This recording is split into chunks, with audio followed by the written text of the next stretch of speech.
Welcome, and thank you for tuning in to the Sunday services at Center for Spiritual Living, Denver. We are a loving and prospering community in the heart of Denver and online. We now conduct hybrid services at the historic Grant Avenue Community Center and Sacred Place, located at 216 South Grant Street, Denver, Colorado.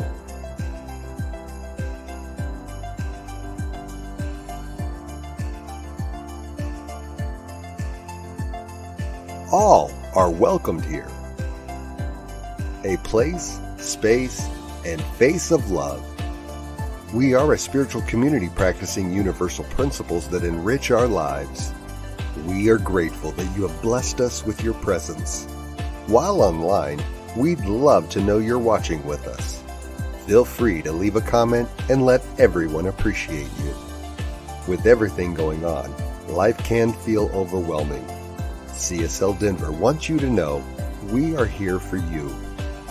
Please know that our practitioners are available for personal prayer work. Our licensed spiritual practitioners' names and phone numbers are available on our website at csldenver.org. Or if you have a prayer request, feel free to email it to info@csldenver.org.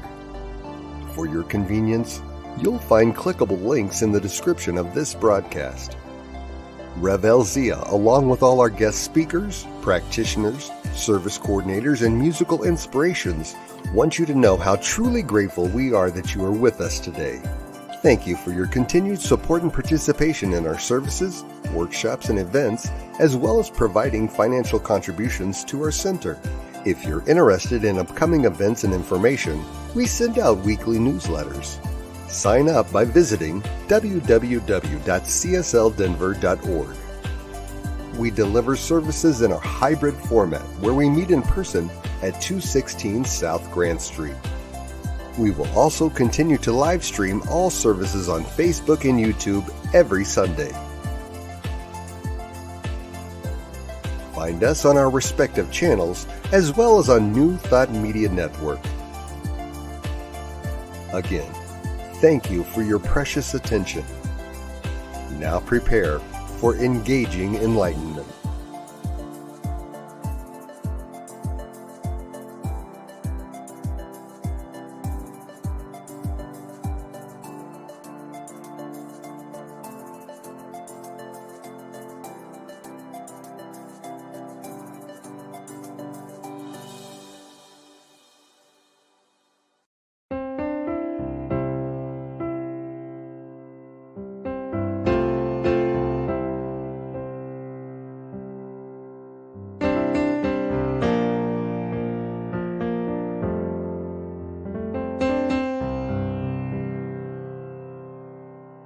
There is a garden where dreams come true,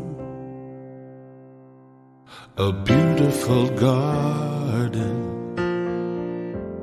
where God's grace blooms. There is a garden where everything grows, a beautiful garden where love is sown. And in this place of light and love,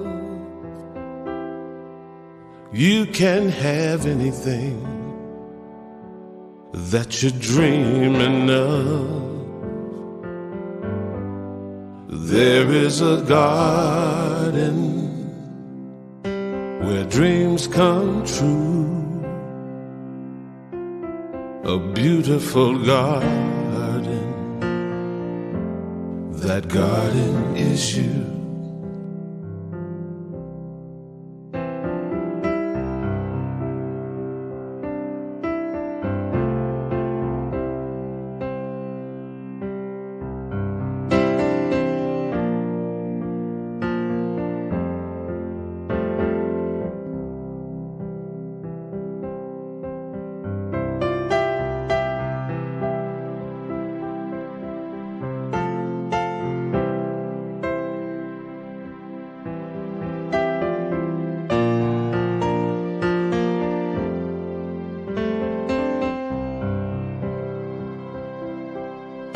And in this place of light and love, you can have anything that you're dreaming of.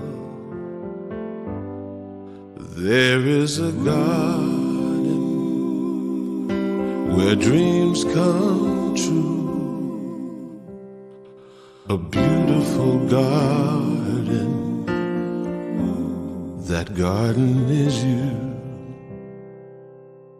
Such a beautiful garden. That garden is you.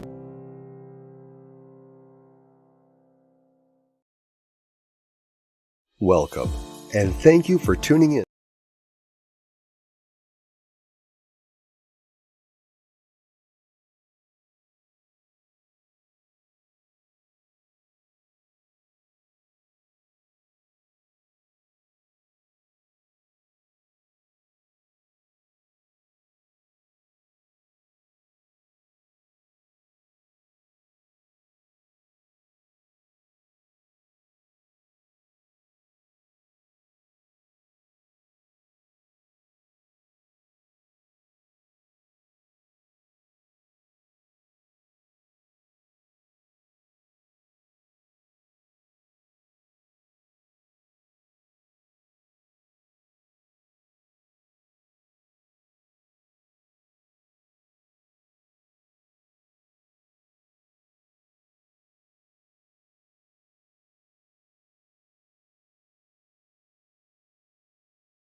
Chardin, the Catholic priest paleontologist. There is a center within every person and a great center within the universe. Teilhard refers to this as Omega, the cosmic point of total synthesis. And he sees love as the energy that seeks first to lift each person into wholeness, the totalization of his true self, his or her true self, and second, it seeks to bring each person into harmony with all other persons with whom he or she may be involved. And all this out of a communion of oneness with the conscious center of total convergence. It is often said that the greatest need of man or woman is to be loved, which is true, but it is a mistake to think that this need for love can be filled by others. Our yearning for love can be satisfied only by touching the love center within us. It is a remembering that in the beginning, love is the root of our being. Charles Fillmore of Unity once said, "One should make it a practice to meditate regularly on the love idea in universal mind, with the prayer, 'Divine love, manifest thyself in me.' This produces a positive love current, which, when sent forth with power, will break up opposing thoughts and render them null and void. The love current is not a projection of the will. It is the setting free of a natural, equalizing, harmonizing force that in most people has been dammed up by human limitation." Meditation is a subject that is both popular and greatly confused in modern times. To the Eastern mind, it comes natural because the religious conditioning of people of the East is more inner-centered. Western religion has been centered in ritual and ceremony and wordy prayers. The follower of Judaism and Christianity, for instance, has had little experience in the withinness of spiritual seeking. His or her God has always been out there, up there, and his or her prayers have been a reaching out and up, an attempt to relate to or communicate with the deity who is much like an absentee landlord of the world. At the very root and center of you, there is only the divine, which means there is a point in you where you are only the divine. "Be still," says the psalmist, "and know that I am God." Meditation is the be still and know. And since we are told that God is love, this knowing can be, should be, an affirmation of love, leading to its feeling and acceptance. Pure meditation has no object, seeks no experience, desires no thing, works for no demonstration. It does not even try to create oneness. It is oneness, a great fusing of light at the center. And from spiritual author and spiritual teacher, Dr. Joan Borisenko, on inner spirituality. While different faiths developed through specific prisms of culture and context in space and time, there are universal spiritual principles which are foundational to all of them. Interspirituality is the common ground where all of the wisdom traditions meet. Interspirituality is committed to finding the spirituality both within and beyond religion. What ties us together is a shared desire to connect with the ground of being in a way that fully represents our differences. The challenge is to embody what is most true and real for us without seeking to convince or convert others. And so it is. And now we have Susan Clark singing God is in Everything. This next song is another one of mine. It's called God is in Everything, and it has a lot of words in it. So I'm going to try to enunciate as properly as I can so you can hear the words.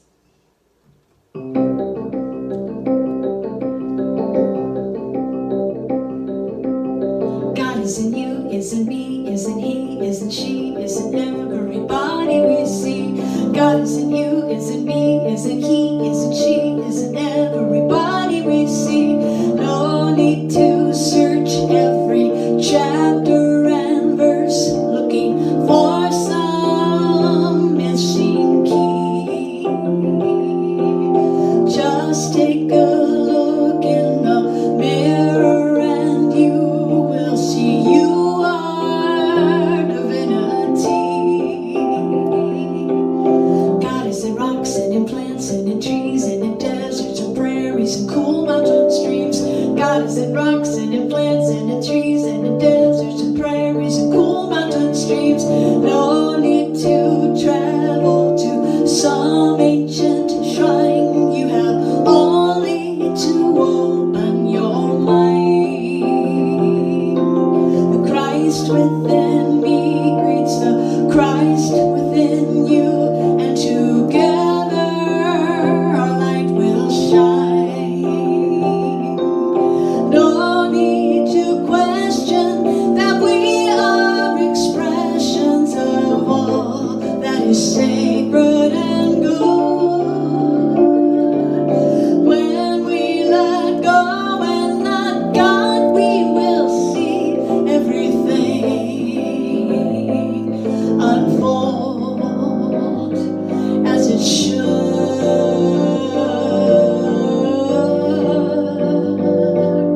God is in sisters and brothers and mothers and babies and elders and sinners and saints. God is in brothers and sisters and mothers and babies and elders and sinners and saints. No need to look for some numerical code to unravel the mystery. Just take the time to quiet your mind, and the truth will set you free. No need to question your path, it's perfection that leads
Hello again, Center for Spiritual Living, Denver.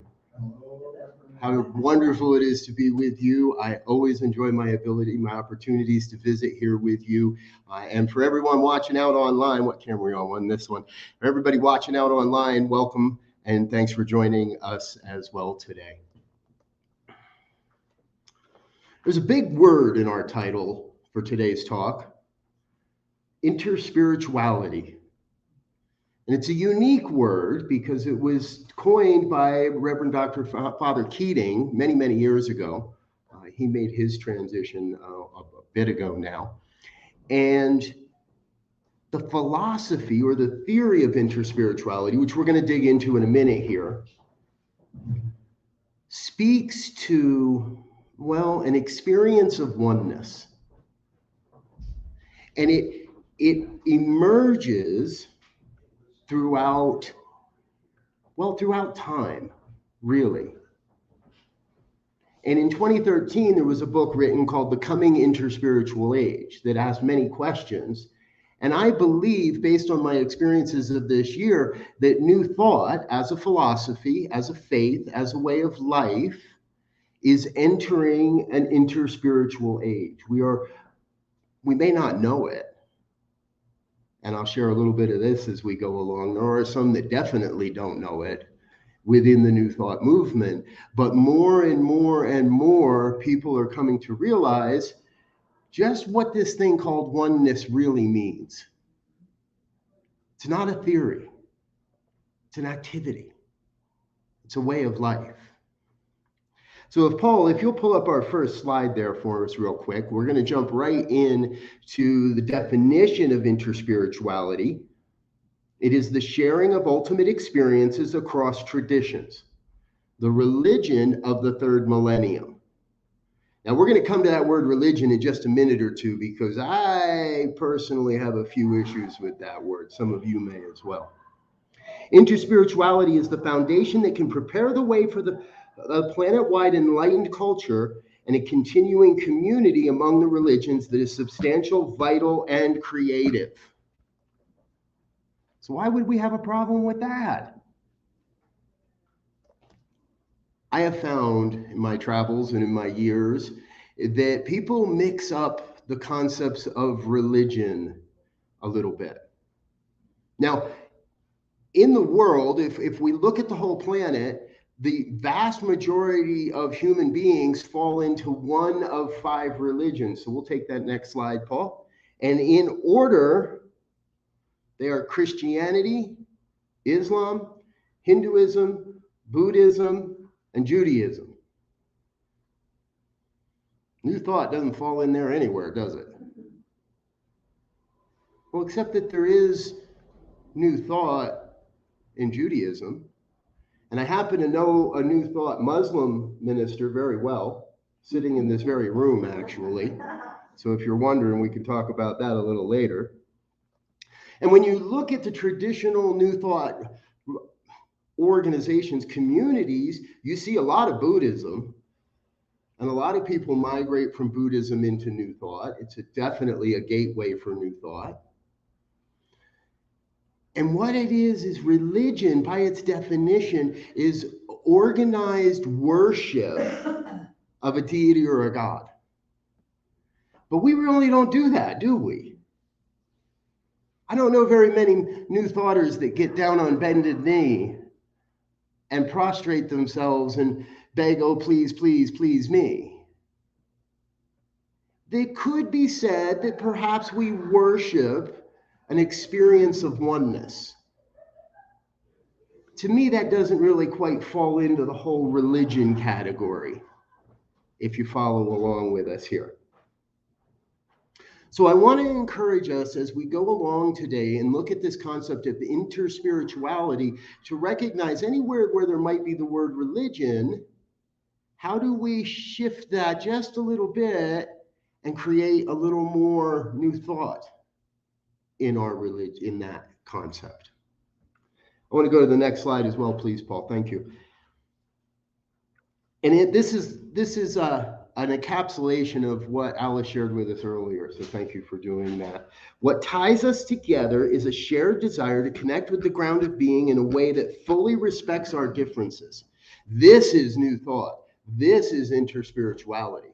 Because interspirituality speaks about sharing in those traditions, sharing in our experience across the traditions. That doesn't mean that it's okay to say, yep, you can go to the synagogue, and yep, you can pray 5 times a day, and yep, you can spin a prayer wheel. It isn't tolerance. It's engagement. It's connection.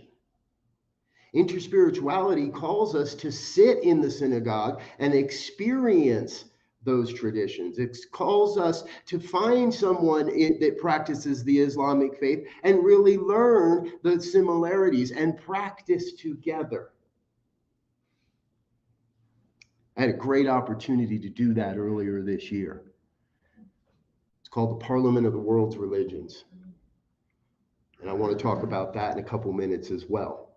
However, before we get there, I think we have to set this up just a little bit more with a quote by Michael Beckwith. We'll go to that next slide, please, Paul. We have been given this precious human incarnation in which each and every one of us is a candidate for enlightenment. Scratch the word candidate. I love Michael Beckwith. He gets it right. But I want to get rid of the word candidate, because that to me implies that you got to go prove to somebody, to me or someone else, that you are enlightened. Folks, if you haven't heard it before, I'm here to say it. You already are enlightened. You came into this world enlightened. You are a being of light. Now, we had to learn along the way a lot of human conditioning and then unlearn a lot of human conditioning along the way. However, you are an enlightened being. The only thing that we got to really do, if you will, is cast aside the doubts, cast aside our own judgments of ourselves, and be willing to say, yes, I am enlightened. Who's willing to say that with me? Anybody? I am enlightened. All right, now like we really mean it. I am enlightened. Now, like we want the divine to hear us. I am enlightened. Can you say that every morning? Can you say that when you're waiting in line at the bank? All right, nobody waits in lines at banks anymore. Can you say that when you're waiting in line at the supermarket? Most of us don't wait in lines in supermarkets anymore either. How about when somebody cuts you off in traffic? You all know that's my thing. That's that place for me that gives me the ultimate opportunity to say, okay, do I really practice what I believe? See, that's the point. New Thought is a faith and a philosophy. We have to believe it. We have to worship our faith like we would any other faith. It's a philosophy that combines all of the ancient wisdoms and oftentimes many modern revelations and realizations, and brings all of that in and creates a philosophy of oneness. But most important, it's a way of life. If we're not living it, then what are we doing?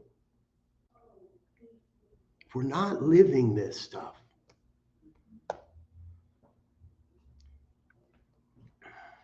On Tuesday, Reverend Elzia and I had a great opportunity to sit down and share with what I call one of the premier eminent New Thought thinkers on the planet, even though he may not call himself New Thought.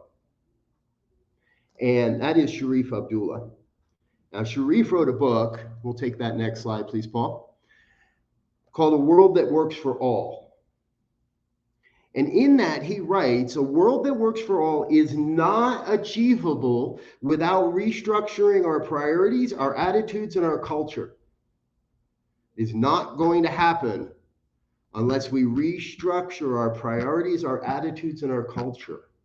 We cannot tinker with this. The change must be fundamental, an evolutionary shift towards spiritual compassion and corresponding shifts in our action, In short, a transformation of head, heart, and hand. We must work on ourselves first and then be prepared to do the work on our culture and our institutions. Now, I have a pretty good feeling that if you're even sitting in this room, if you're watching online, you've already done the work individually. I look around and I see practitioners and I see ministers, and I know some of the people that said they would really wanted to watch this talk online that are ministers and practitioners. You've done the work. Remember, you already are enlightened. We just got to peel away that shroud that says, no, I'm not. Or how can I be that? I can't stand up in front of everybody and say that I'm enlightened. What are they going to say about me on Facebook or TikTok or Instagram or any of the others? We must work on ourselves first and then be prepared to do the work on our culture and our institutions. Now, notice he says culture first. We can't just rush into the bank and say, everybody praise God. We can't jump out of our car at a red light and go do a spiritual mind treatment for the driver in front of us so that they would learn how to drive better. Might do that in our car while we're at the red light, but don't get out of your car to do it. And I believe the way to change our culture is to live this. And yes, it is to live it in our institutions. It is to recognize that when we hear words like homeless, that we translate that to the unhoused. When we hear slurs against our friends of color, sexual orientation, anything in the world, when we hear those slurs, we take the time to say, no, that is not what it is. That's not how we do it. That's not how any of this works. When we do the work in our culture simply by being who you are, you don't have to go out in the streets and march. You don't have to show up at a shelter and volunteer. We would suggest you do, because it's a good way to get out of our own bubble. And I know that you're going to hear a little bit more a little bit later. Centers for Spiritual Living Denver is embarking upon a service project in the near future. I personally plan to be here. I've already got it on my calendar. When you learn about it, I'm going to invite you to take out your device and put it on your calendar. But it doesn't have to be get out in the streets and do the work. It can be doing the work by simply forgiving someone for their trespasses. It can be just by simply lifting someone up, whether they know it or not, and say, I praise you and I raise you and I lift you up to a higher understanding of truth. Can you say that one with me? I praise you and I raise you to a greater understanding of truth. I raise you and praise you to a greater understanding of truth. See, together, I believe we are creating the future that we've been working towards. And I believe we've actually already created that future. It's just not totally widespread yet. It's not everywhere. We're going to skip a slide here, Paul, and head down to the next one, the one in blue. There it is. So I mentioned the Parliament of World Religions. When I learned that I would be attending the Parliament of World Religions in Chicago this year, I was incredibly excited. And truthfully, we set an intention about 1.5 years ago for New Thought Media Network to be able to attend. And what happened is we gathered up a few sponsors and a few organizations that wanted to believe in us. They gave us enough money to go shoot a documentary. We are right now editing that documentary, and you can anticipate seeing that probably around Thanksgiving. Everything goes according to plan, but we know what they say. If you want to make God laugh, tell him your plans. So my plan is around Thanksgiving, we'll see how the divine lines up with that or not. However, what I want you to know about the Parliament of World Religions is, this is an organization that's been happening, well, I'm going to say the organization started in 1993.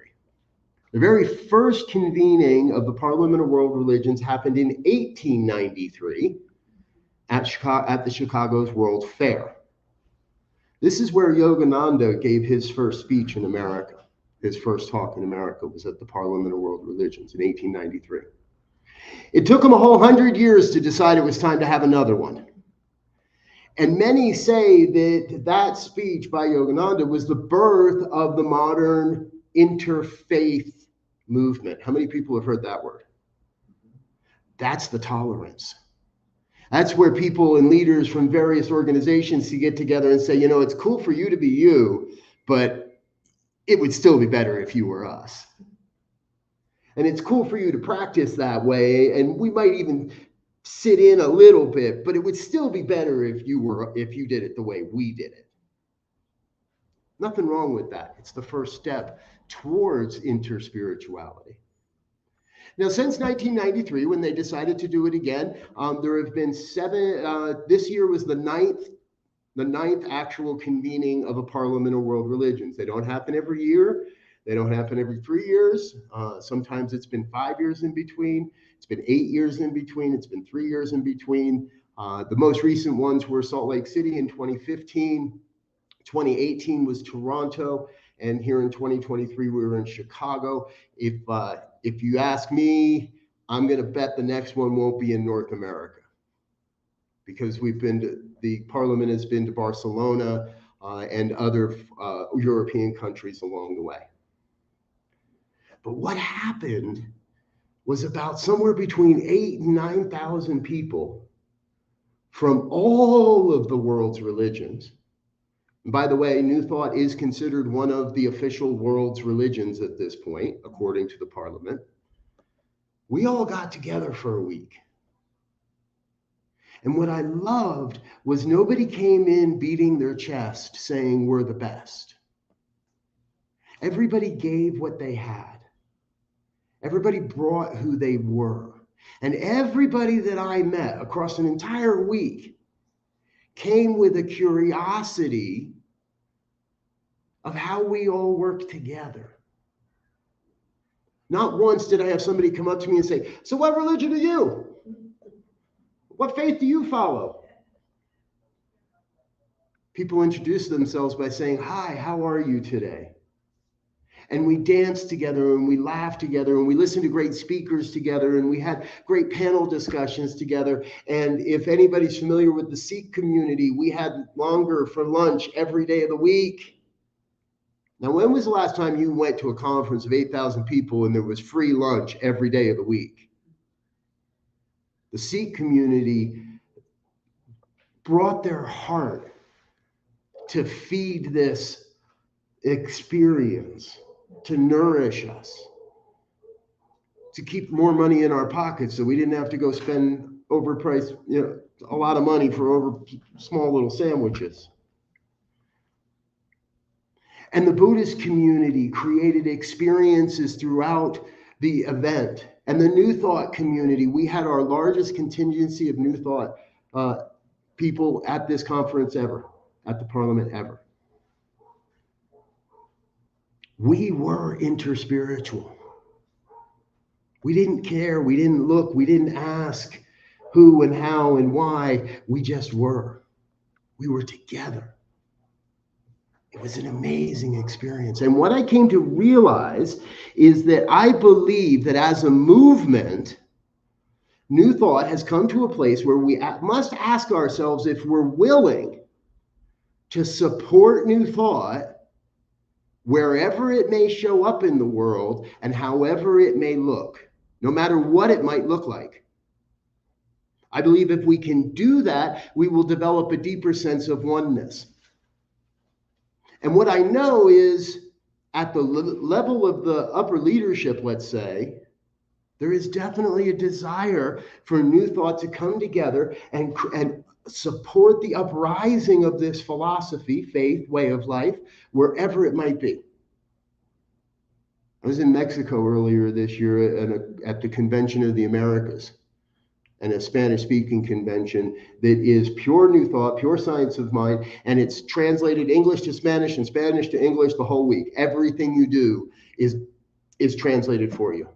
And if you're learning how to speak Spanish, it's a great way to immerse yourself in the language. And the Spanish folks say the same thing. They get to listen to the translation of English speakers, and they get a sense of the feeling, the vibration, the tonality of what we bring to this thing called life. An amazing opportunity. Next year, in late January, early February, New Thought Media Network, a group of us will be going to Kenya. There is a Center for Spiritual Living in Kenya, in Nairobi. Been there a while now. Before the pandemic, they would have an annual retreat. Because of the pandemic, they haven't. This is the first time they're having their retreat again.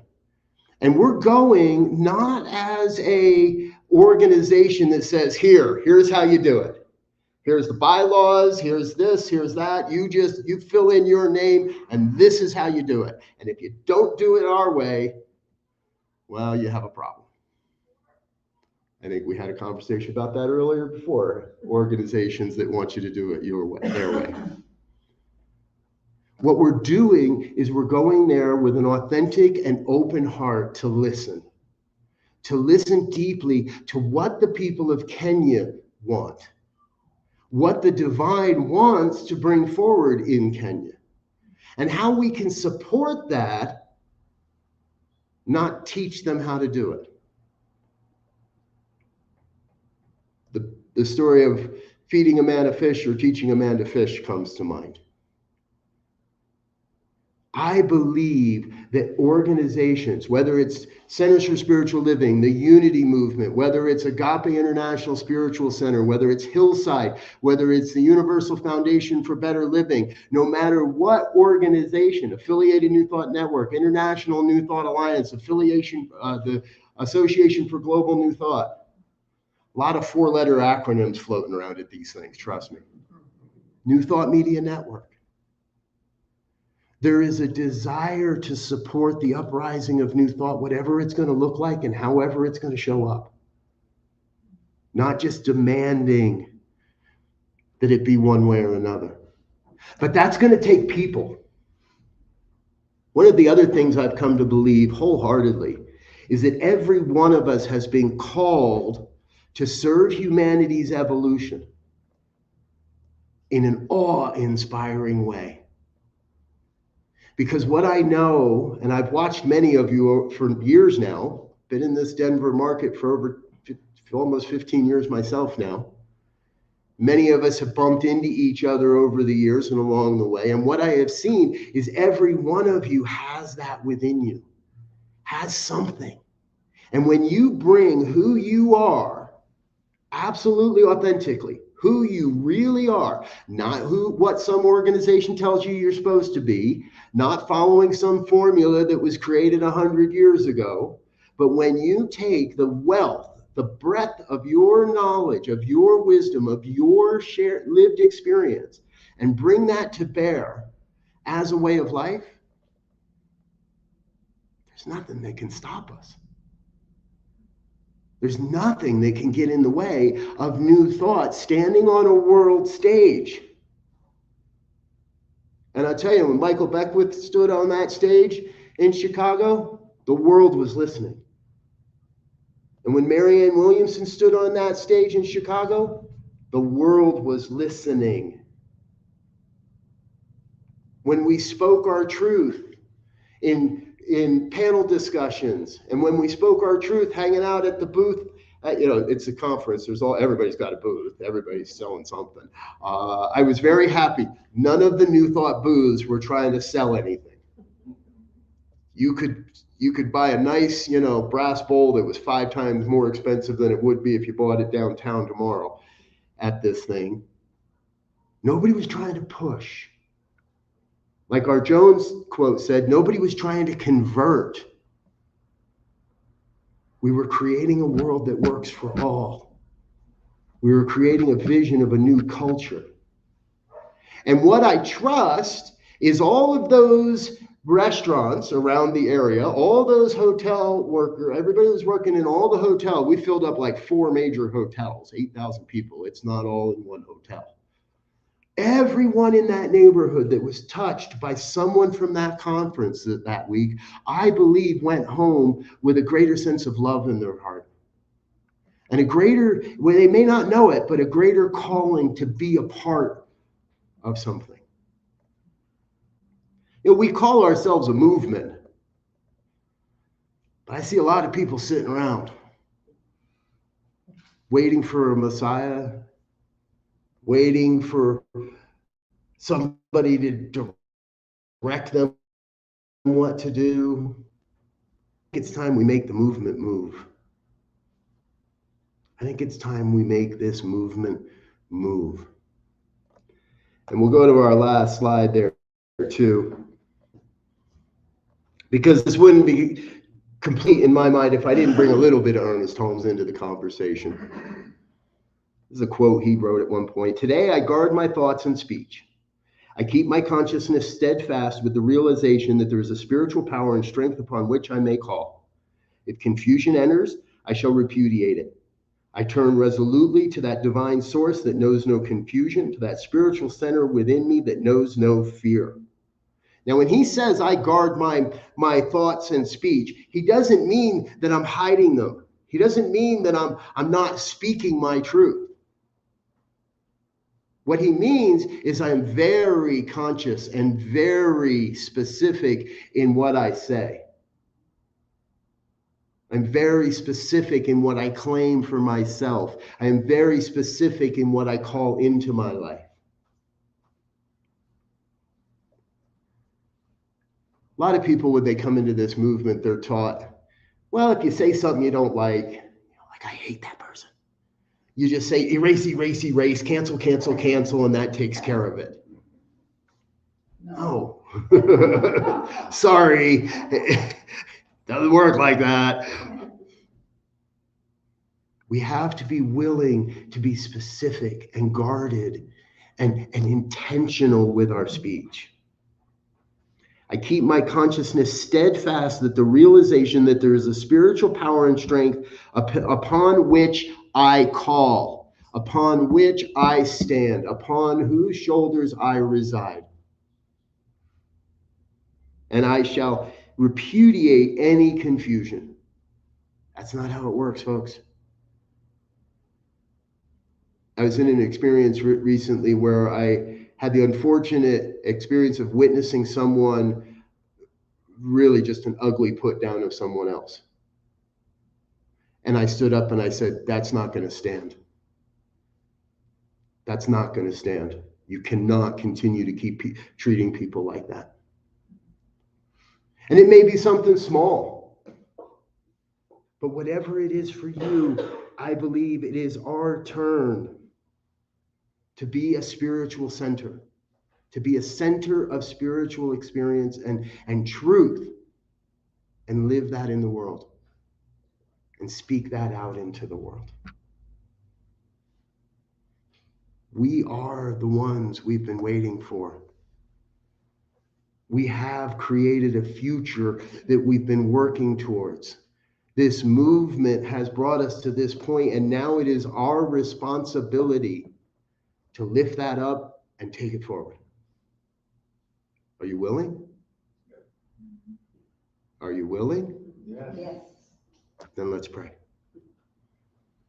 Let's take that moment to set aside any concerns or questions about the future, about how or why or when. Take this moment to turn within and to recognize that you are a divine expression of the One. You are an absolute, magnificent, enlightened being on this planet. Who you are, what you bring to the world is absolutely vital, absolutely necessary to the evolution of human consciousness. And so we recognize the oneness of life, the beauty, the power, the presence, the source, the supply, abundance, prosperity. It is all already within us, for we are already an expression of the enlightened one. We are the enlightened ones. And so I claim for each a sense of stepping forth from this moment, stepping forth into this day, into the rest of this week, into the next week, and the days beyond, and the month beyond, and the months beyond that, as a way of life, as a vision of a way of life, of a world that works for all. A world that works for all life, not just mine. I claim for each one here a deep sense of really knowing it is good. Life is good. I claim for each a sense of knowing that there is really only one life, and that life is God's life, and that life is perfect. So that life must be your life, my life right now. And I claim for each a sense of peace. As we ripple that sense of peace out across the planet, uplifting and inspiring all of life, no matter where it may be. We speak a special word this day for the people of Morocco and their experiences. We speak a special word of peace for anywhere where it may appear there is not peace. And what I know is with the various places around the planet where we appear to be experiencing war, what we're really experiencing is a release of that concept of war, so that peace may rise up where it may, where it is, where everywhere. We speak a word of healing for everyone that may feel afflicted, affected, or oppressed. But most especially, we speak that word of yes. Yes, I am willing, and yes, I shall. I shall walk with my head held high, living this philosophy and this faith in creating a way of life. And so I am grateful for this time, grateful for this community, grateful for this opportunity, most especially grateful to know that God's got this and I get out of the way. We release this word into the universal law, the universal principle of truth, of creation, that is right now already manifesting the connections, the people, the opportunities, the resources to fulfill this prayer, to fulfill this word. And I let it be. And so it is. Thank you for being with us.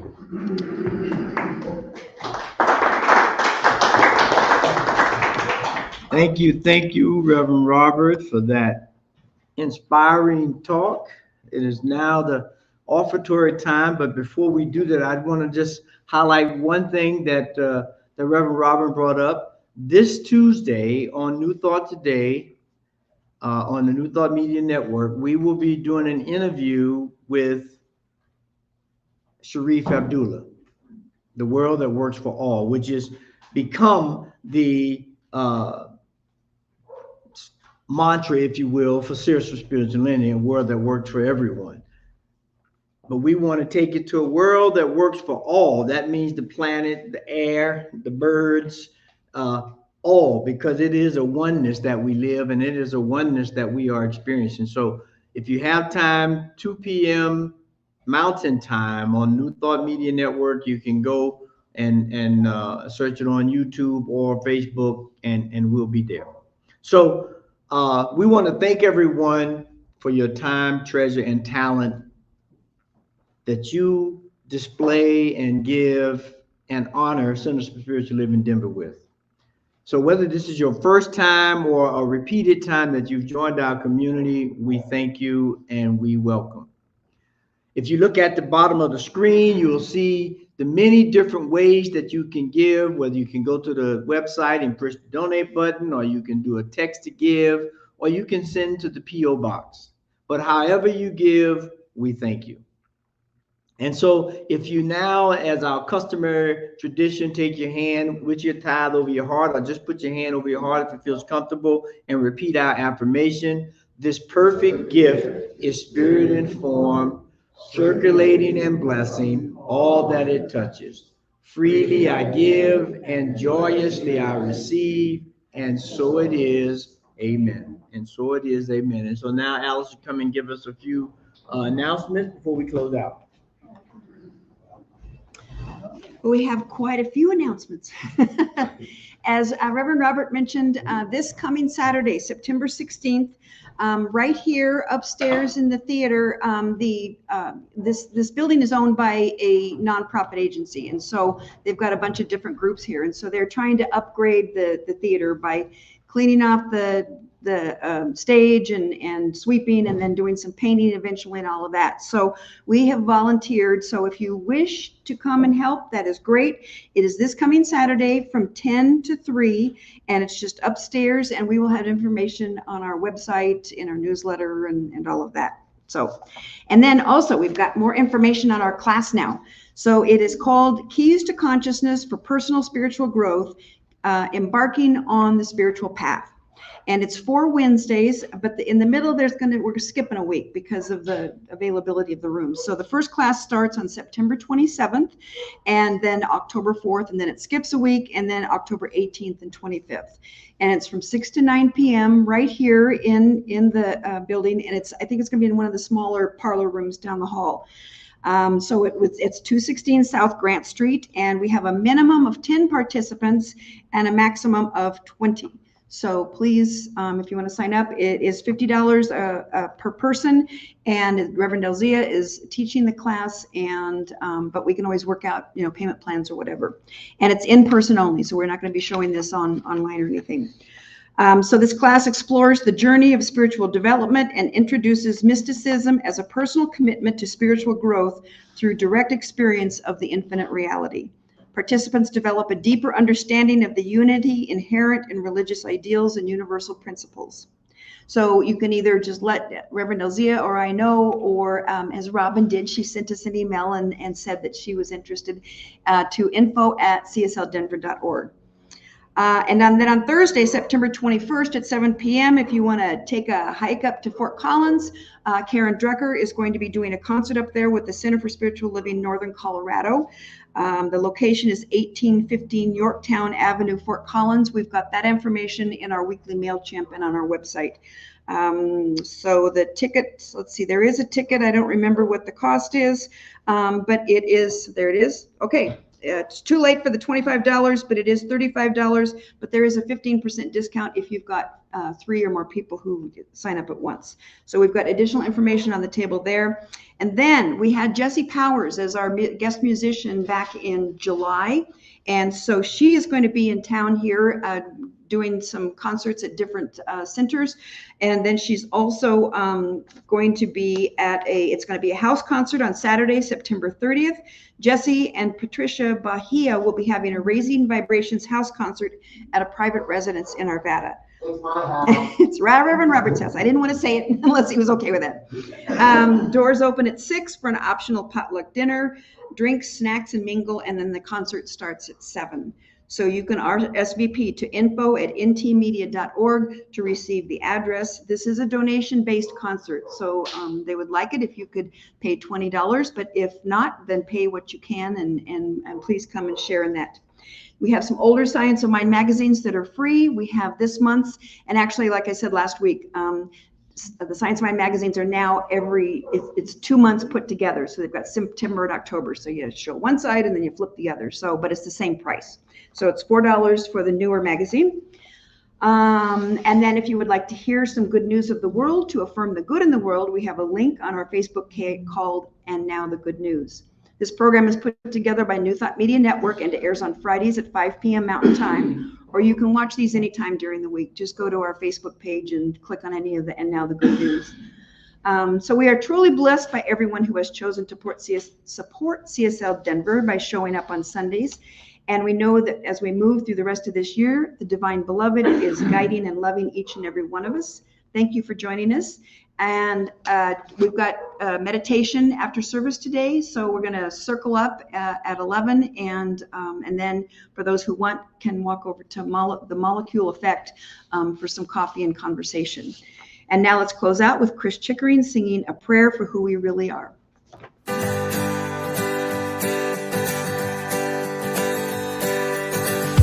This is a prayer for the love within us. This is a prayer to release our hearts. This is a prayer that we carry with us. This is a prayer for who we really are.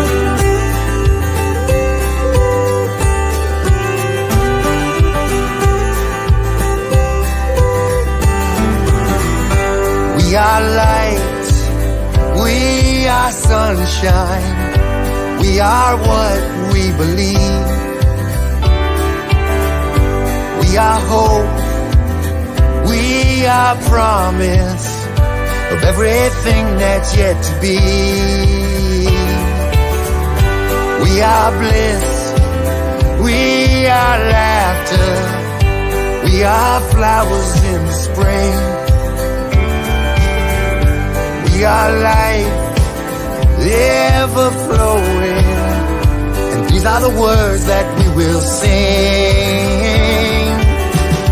This is a prayer for the love within us. This is a prayer to release our hearts. This is a prayer that we carry with us. This is a prayer for who we really are.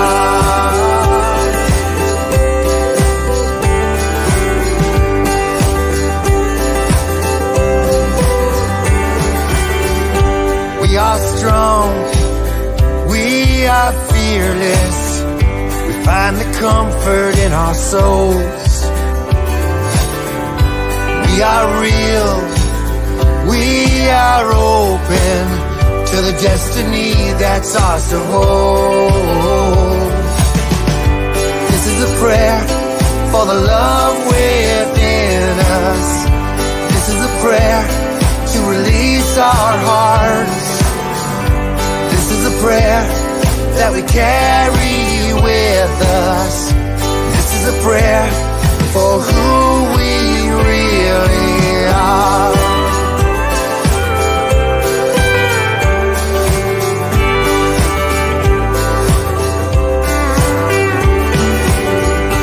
We are here, we are present in every moment that we breathe. We are peace, we are freedom, and this is a song for you and me. Yeah, this is a prayer for the love within us. This is a prayer to release our hearts. This is a prayer that we carry with us. This is a prayer for who we really. This is a prayer for the love within us.